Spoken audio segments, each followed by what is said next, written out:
আমার জীবনের শুরু থেকে শেষ পর্যন্ত প্রতিটি ক্ষেত্রে প্রতিটি কাজে আপনাকে আমাকে বিশ্ব নবীর ইশক এবং ভালোবাসার প্রমাণ দিতে হবে। আমি শুরুতে কালামুল্লাহ শরীফের একটি ছোট্ট সূরা আপনাদের সামনে তেলাওয়াত করেছি। আমি খেয়াল করেছি যে এই সূরা আগামী সূরা ইমাম কুরতুবী রাহিমাহুল্লাহ তাআলা তাফসীর কুরতুবী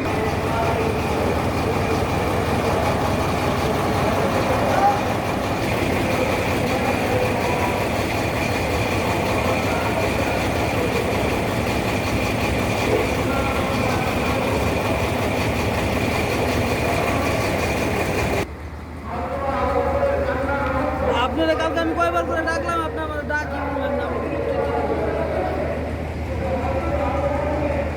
আপনি রাইতে লাগাইছেন না, আমি সকালে 2-3 বার দেখছি ভাই, আমার লাইনে আয় নাই।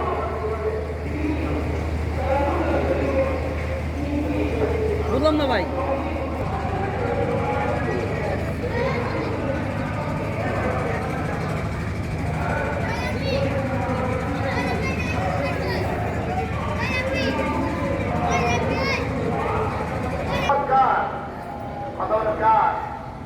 মুহাম্মাদুর রাসূলুল্লাহ